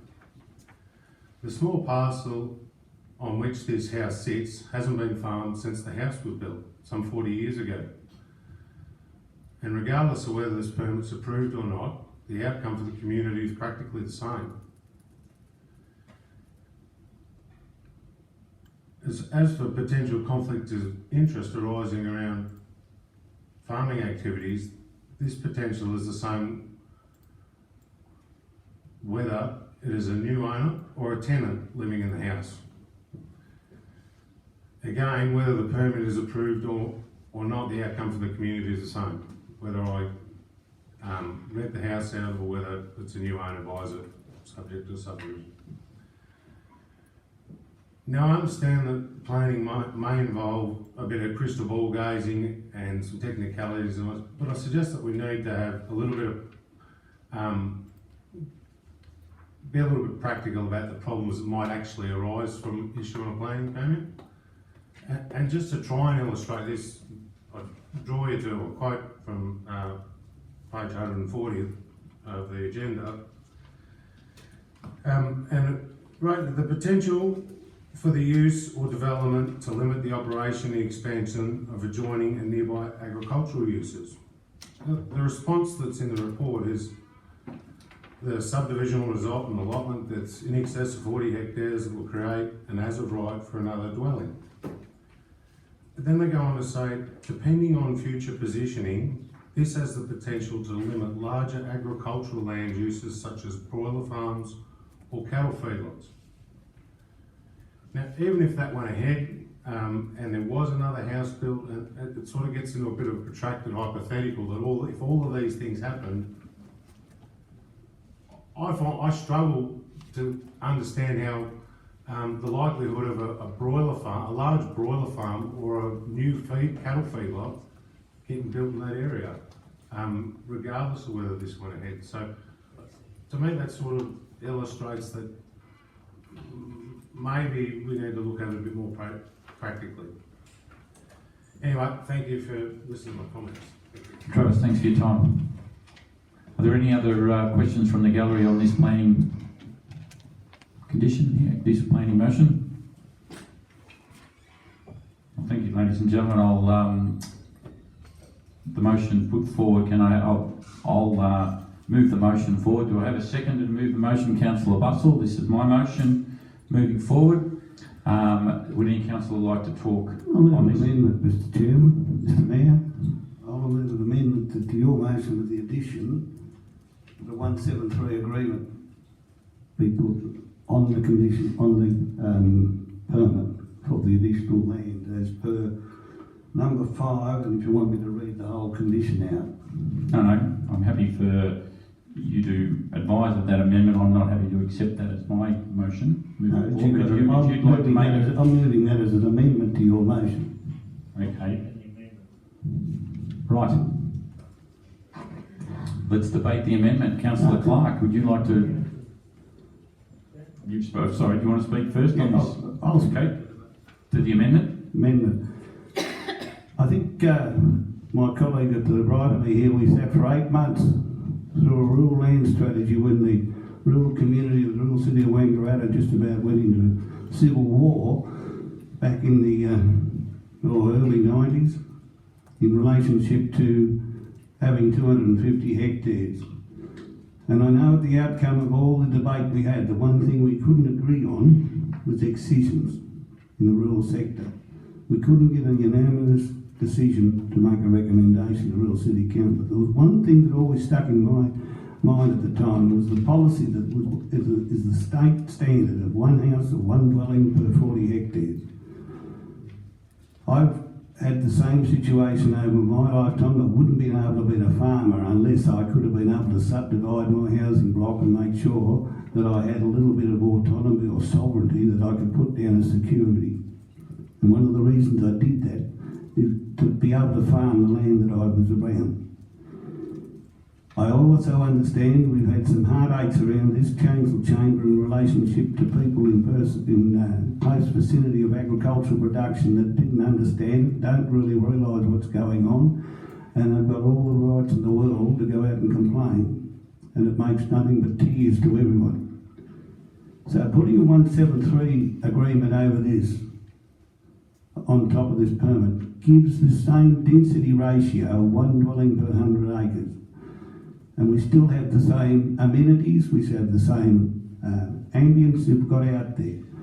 I am not for just this willy-nilly business of just putting houses out in the rural sector. If you want to do that, we start rezoning the whole lot to a low-density residential area, and then you can put them anywhere then.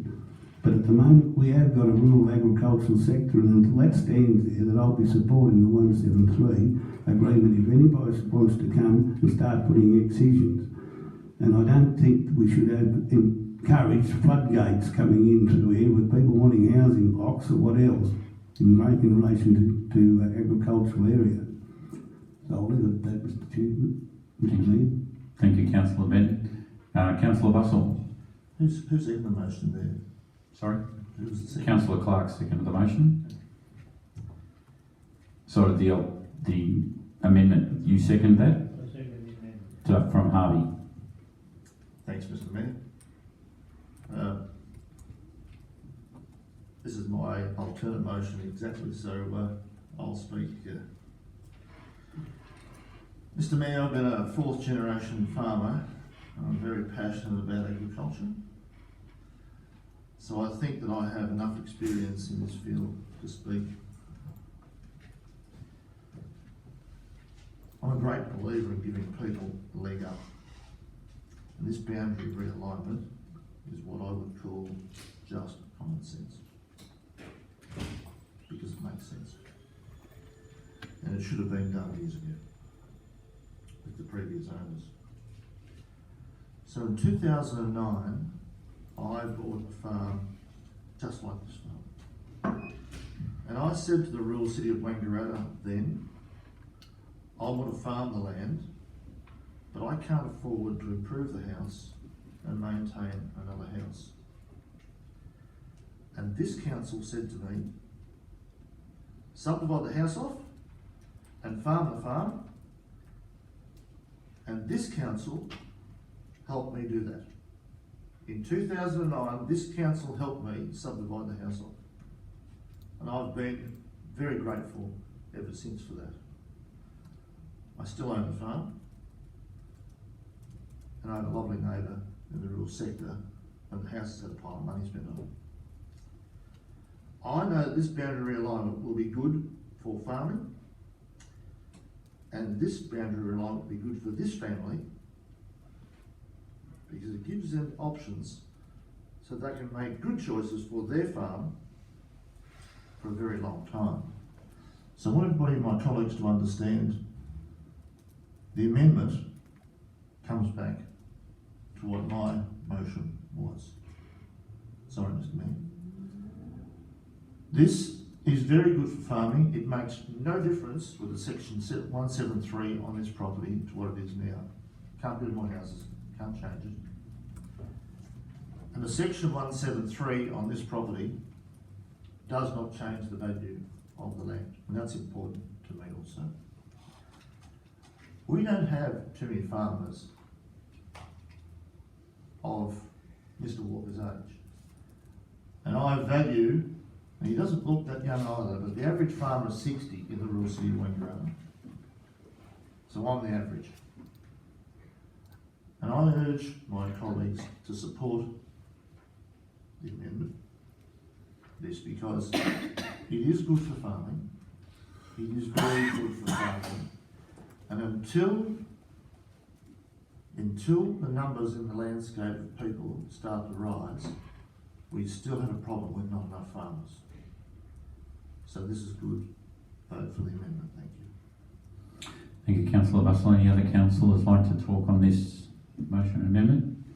I'll talk on it. Sorry, Councillor Curry. Quite recently we did something very similar and had a vote on subdividing a house. My problem is this, with the 173, whether we have it or not, you talk about density of land or whatever, but the truth is if you subdivide off the house, then you do end up having exactly what you were talking about, and that is people that aren't in the farming zone that have the right to complain. And we've seen it as councillors with frost fans and many other things, regardless of what happens with on the land. The truth is if we're so passionate about making sure this has happened, then we should be changing the rules. The rules are clear. Don't keep setting new precedences, change the rules. If you want it to happen, stand up, lobby for it loud. But in the meantime, stop making precedences, commit to what's there, and stick within the rules. Thank you, Councillor Curry. I'll continue to talk. These rules and regulations get made out of a place called Parliament House in Spring Street. They don't very often come up here and look at it. This will happen with that solar farm that we were just talking about. So I'm all for rules and I'm all for setting new precedences. This is our job as a council, is to change. And is to change this by changing this, and they'll hopefully come and see us one day and say, why are you guys doing all this? Well, your rules are outdated. You make them in Spring Street. You need to change it. I too am supportive of a 173 agreement if my section of it doesn't get up, and by the looks of it, it won't. However, I just want to come back to ask a quick question about Director Stephen Swart. Can I ask you, when Travis Walker put this planning motion forward, there must have been some objections to him from relevant farmers around the area. Can you tell me how many objections we have? We did not get any objections. So from the farmers around the area, you're saying, who are concerned that their farmland's been cut up and sold off and made into smaller parts, they're the ones that should be complaining against Travis Walker doing this. And there's none. Is that a question? Well, it's a statement. So there was none. So therefore, the farmers out in this area, we need to decide what's good for our farmers, not coming out of Spring Street that relates to the whole of Victoria. Every area is different. It's our turn and our chance to speak up and show these rules do need changing. Do we need to lobby? Probably. Mark's probably correct. But hopefully this advice and these notices get back to Spring Street to say, hey, you guys need to do something. Wangaratta farmers are talking and speaking, and this is what they want.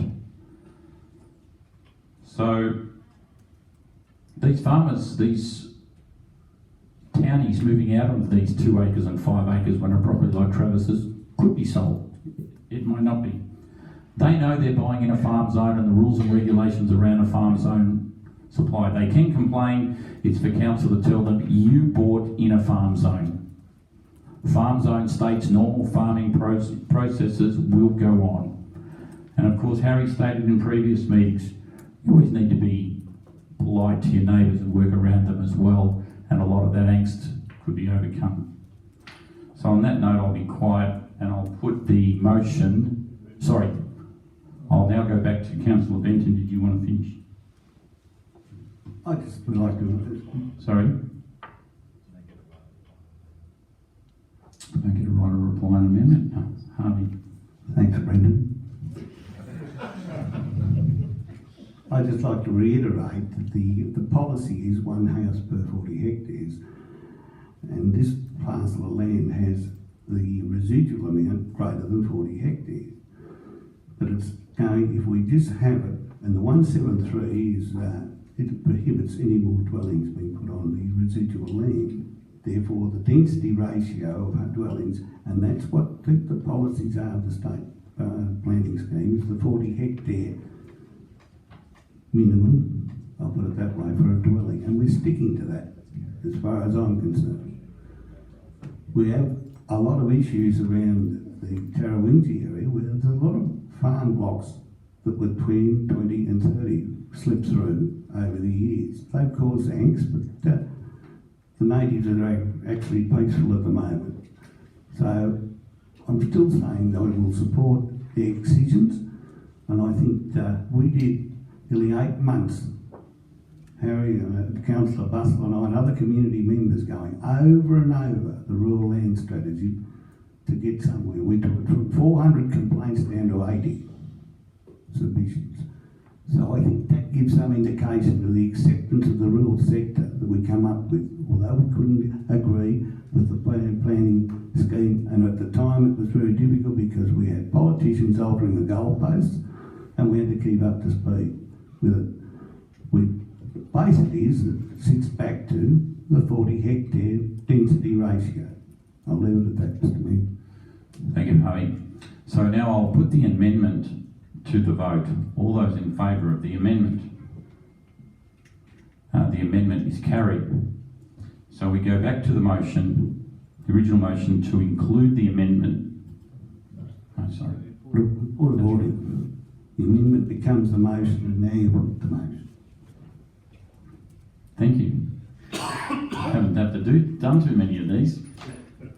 So the amendment will now become the motion that the council grant a planning permit with respect to the planning permit application PIN 19212 for a boundary realignment at 1350 Allens Lane, Meadow Creek, subject to conditions listed below, and in accordance with the endorsed plans, which is to include the amendment of the 173 agreement to be included on this contract and all other general conditions associated here today through the Planning Department. Again, I'll put it to the gallery. Are there any further questions on this new motion? No? Would any other councillors like to talk further, or are we happy to just answer the vote? Rightio. So all those in favour of proceeding with the new motion, please raise their hands. The motion is carried. We make sure that we record Councillor Clark's vote as against the motion. Thank you, everybody. The motion is carried. So we'll now move to, that's it, we'll move to 17, Special Committees Reports and Advisory Committee Reports. Thank you, Brendan. Thanks, Mr. Mayor. Something far less fascinating. We have a series of assemblies of councillor reports and advisory committee minutes from through December and January and early February. And the recommendation is that council receives those and notes the minutes of the advisory committee meetings. Thank you, Brendan. Any questions from the gallery? No? Councillors, can I have someone to move those reports? Councillor Benton and Councillor Fuller. Would anyone like to talk on those reports? Imagine not. All those in favour? The motion is carried. There is no notice of the motion, but ladies and gentlemen, there is some urgent and confidential business that, so we need someone to move a motion of confidential business that I'd like Council to resolve to close the meeting to members of the public to deal with a confidential matter in chambers next door for a short period of time, and then we'll be back out to continue the rest of the meeting. So can I have someone move that motion, please? Councillor Benton and Councillor Fuller. All those in favour? Motion is carried, and we will now move out to discuss some urgent confidential business. I understand, ladies and gentlemen, if you've got to go, I'm not sure how long we will be, but we'll come back out to close off the meeting and do public question time from there. Thank you.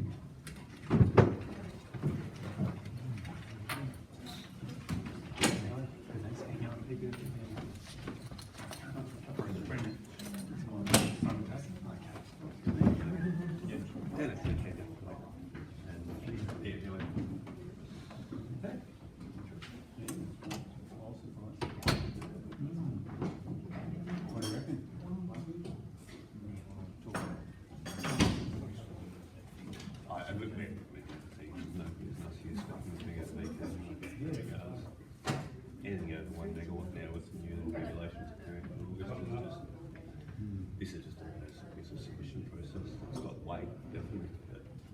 Even if it goes to DCAR, it'll still come back to council to go through the process. Yeah. Ticking on boxes. That's right. Yeah. So everyone follows the process. We follow your process. We follow what we've done is stalled it 6 months. Yeah. Yeah. Exactly. Which decision we don't know how long the one that Roll had taken from the initial time when it all started to when I wasn't involved in some of the stuff. Where's that, sorry?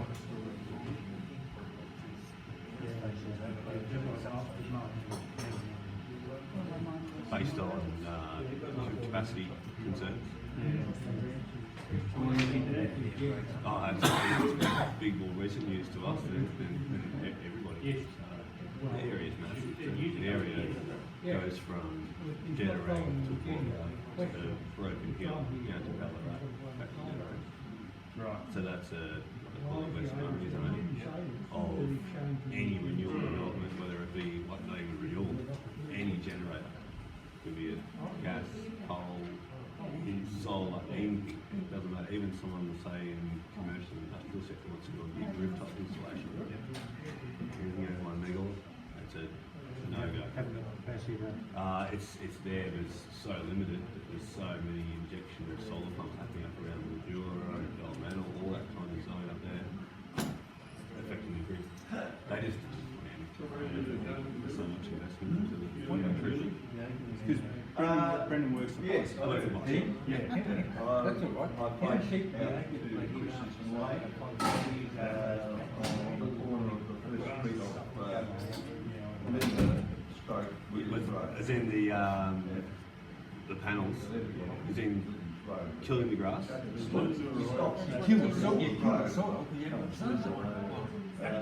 No, so these ones tilt. Yeah, but my tilt still got shade. Not a little bit of shade, a heap of shade. There's a good one.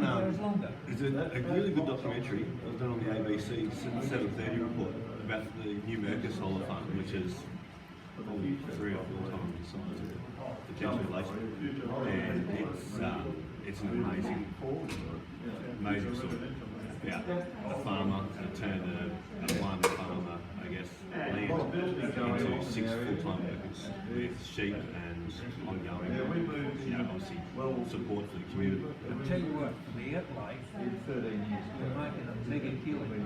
Very happy. Between 50,000 and 60,000 we've got new owners. an acre to make per year on solar farm. Is it on the sale price? Absolutely not even that. The solar farm, depending on the area, will pay out 20 to 60,000 an acre. To still the lease. Then you multiply that by, say, 320 acres, multiply that by 30, you come up with a big 6 lots in the end. And all you do is put about $1.5 million to set it up. How much? 1.5, 2.5 million. Oh God, no. No, so this, you have to. That's what the initial thing was. So they talk about watts. It all goes back to watts.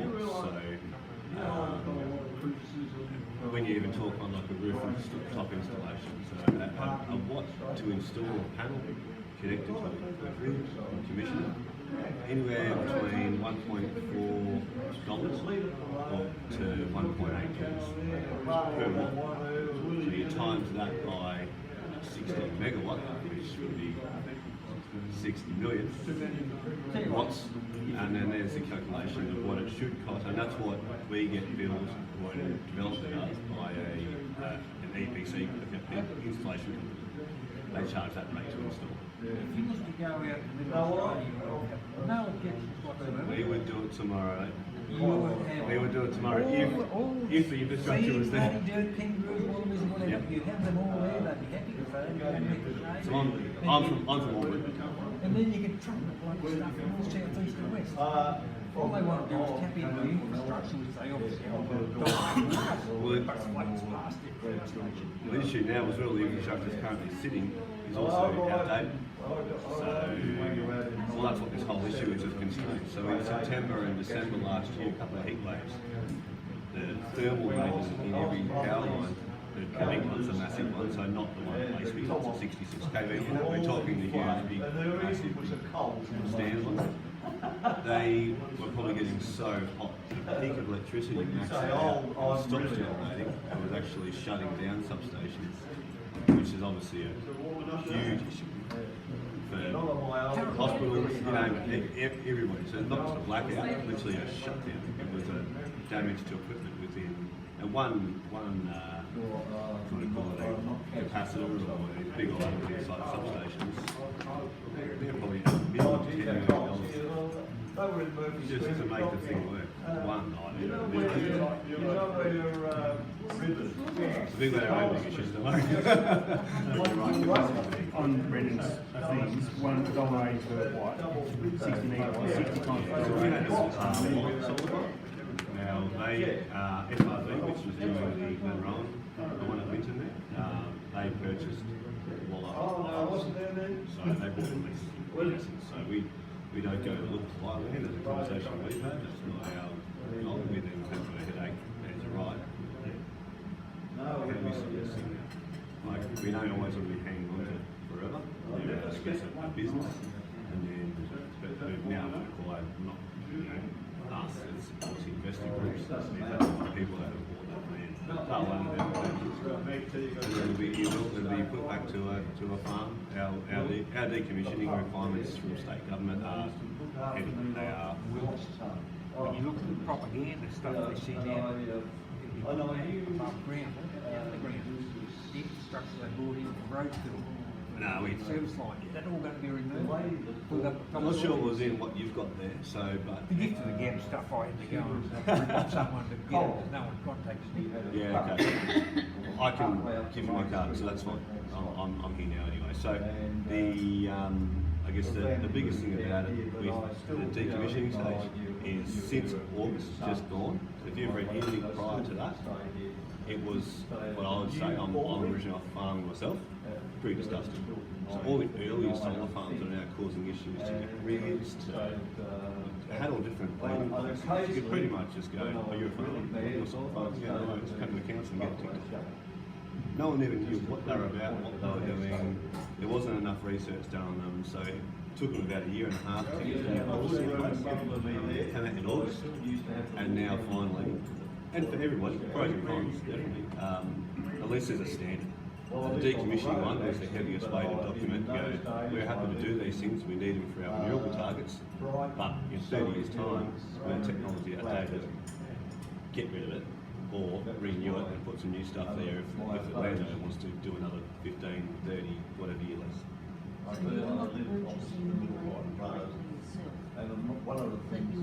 No, Bison, no. We don't want to own anyway. We're a developer, so we're like a land developer. I guess in a way, we happen to be dealing with solar panels. So I guess the process there is then we've got investment groups, funding parties, all different superannuations. They obviously have their names that they put their name against, and they will be the title owners.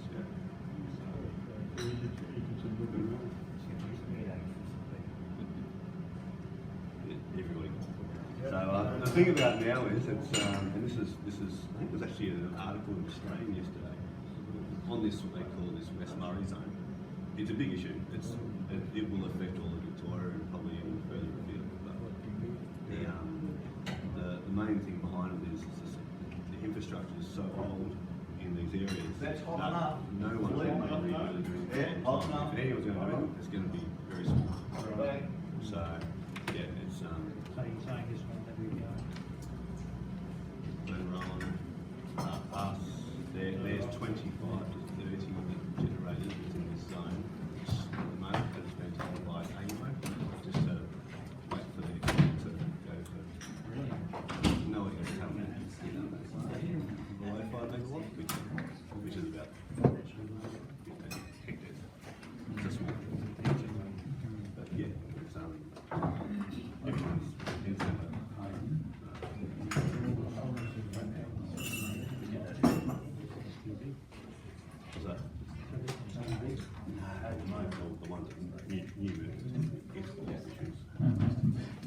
Ladies and gentlemen, thank you for your time and thanks for your patience while we're out there.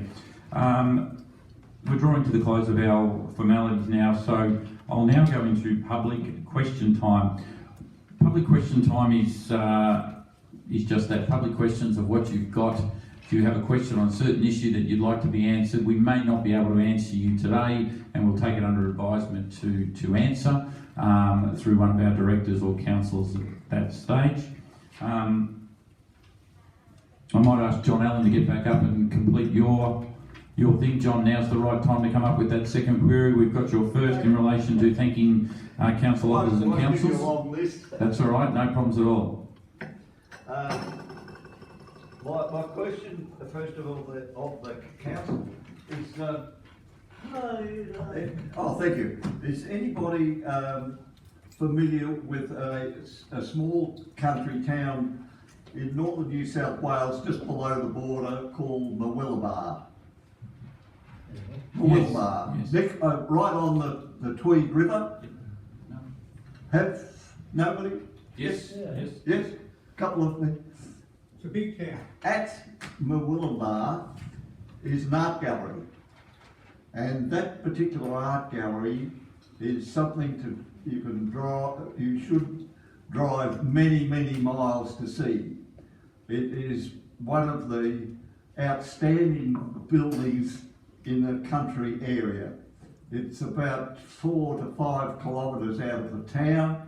It's built up on a cliff overlooking the river and Mount Disappointment, and the garaging the rooms, the inside and outside restaurant, are all to be seen and approved. And I'm only saying that if we do go ahead with steps gradually and build something on the riverbank here, some of the things that have been used in the Millawa Art Gallery should be taken on tape, because it is something most unusual and it is very, very popular. And the population of the town of Roongilla is 8,000, by the way. And they, of course, pick up a lot of Gold Coast traffic to come down and look at their art gallery. It is quite something, and it's going to be a little bit of a pet of mine over the next couple of years, that the art gallery in Wangaratta will be built and be something to bring people here. That's all I've got to say at the moment. Talking about electricity, just as a general bit of information for you, you may or may not be aware of it, but Wangaratta is using less electricity on a monthly, weekly, daily basis, and has been for quite a long while, using less and less and less electricity. Thank you, John. If you'd like to know where that came from, I'll speak to the Mr. Mayor afterwards. Let me know. Thank you, John. That's certainly not happening in my house with my wife living on all the lights, but thank you for your comments there. Any other questions from the floor, from the gallery? Yes, sir. Please come forward, just state your name. Brendan Murphy's my name. I wasn't going to get up, but it's for Councillor Bustle there. I'm new to the team, but I'm from Bison Energy. Sorry for the casual clothes today.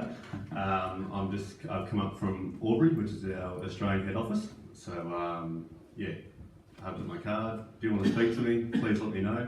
And thank you for all your thoughts and feedback in the process. Thanks, Brendan. Are you hanging around after the meeting for anyone to talk to? I can, yeah. Great work. Thank you. Any other questions from the gallery while we're here? Yes, please, John.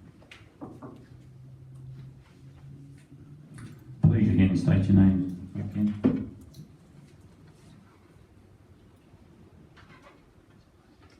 John Griffiths from Morale. I've been coming to the council meetings for quite some time, a number of years.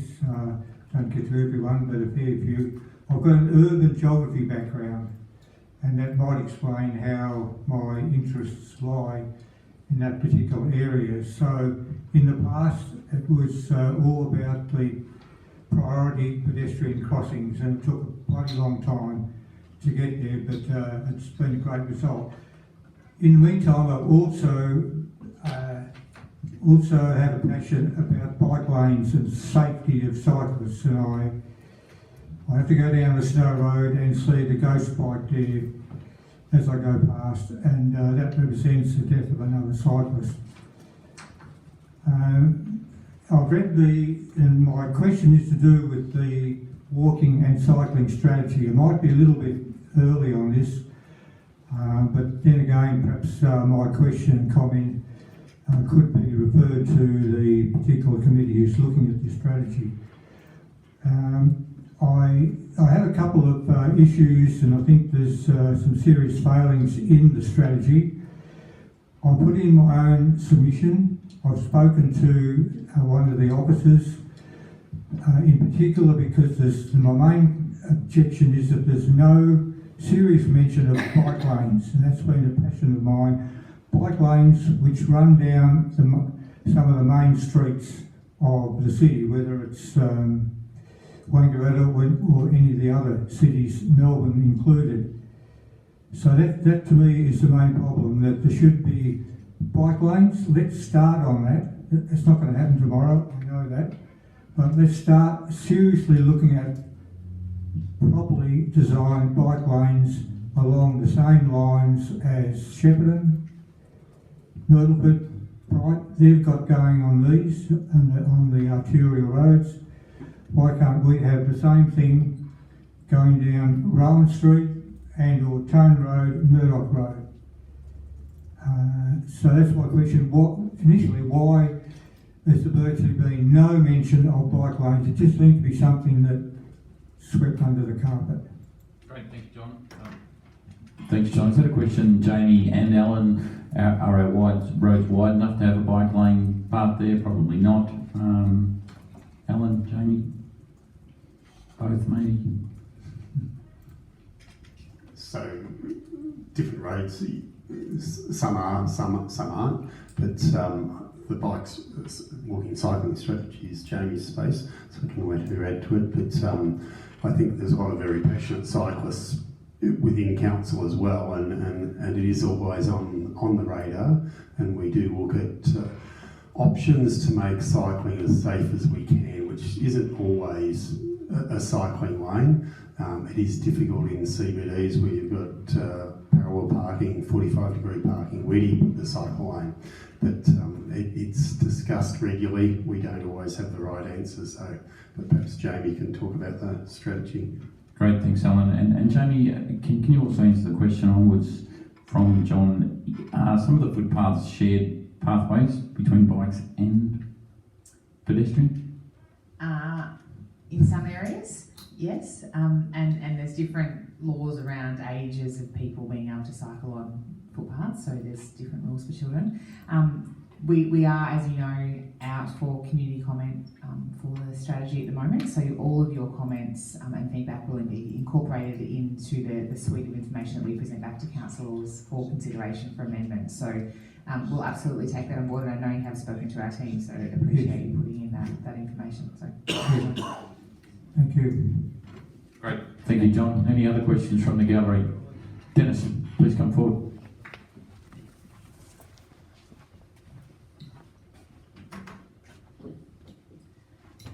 Dennis Grumpy Wadney again. The other day, driving down Green Street in front of the hospital. No, it was on. It was on. He was just sitting away from it. That's it.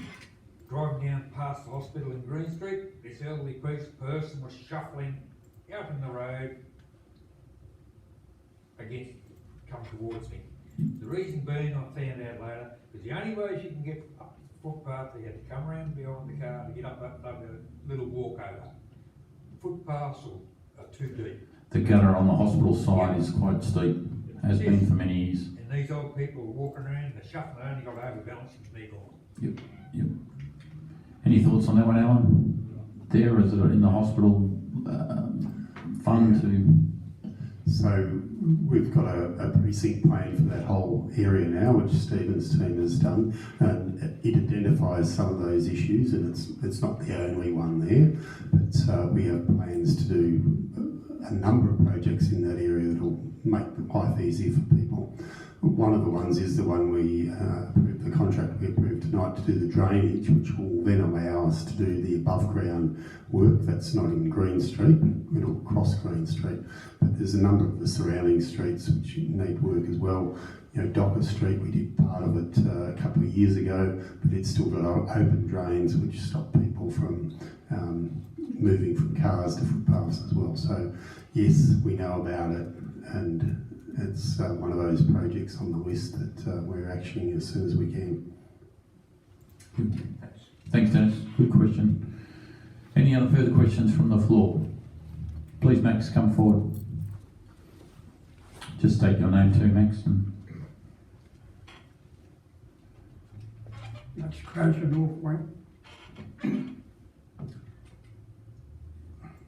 You'll be familiar with the block of land, I think, Mr Mayor, that I'm talking about. It's the block of land between Detour Road and Moody Creek, next door to the sewage farm. In that block of land, they had a gully that was a waterway. And Northridge Water have done a lot of work there. They've built new dams. But they've dug up this paddock and they've left a hell of a mess. And if the road doesn't get covered in water very often. It used to once, but not now since the roadway was built. But I think it's something that you want to have a look at, because at the moment the water can't get away. If it does rain, and if we do have a downpour, which is unlikely, the road will flood. Okay. All right, thanks, Max. We'll get one of Alan's teams to pop out and have a look at it and see if there's a concern Yeah, you know the block I'm talking about. there. I know the one you're talking about. If I've got to go out with them, I'll go out and show them. Thanks, Max. Happy to call you too if that's the case and get you to direct us. Thank you. Any further questions from the gallery? Well, thank you, ladies and gentlemen. Thank you for your attendance today. I'll declare the meeting closed at 8:03 or 5, and we'll look forward to seeing you again at the next council meeting, which will be in Carbor on the 25th, I think it is. Is that right, Ken? You want me there? Do you want Brendan to pick you up and take you out? 24. He's always got plenty of room in the car. Anyway, thank you, Megan. We love seeing you here. Thanks for coming along to the meetings here too. Thank you. Thanks to everybody, and have a great evening. Thanks for your participation in today's discussions, and to our objectors in the planning scheme for the solar farm. Thank you for your great objections and the temperament in which those objections were put forward. We do appreciate that. Thank you very much. Even you, Grumpy Dennis.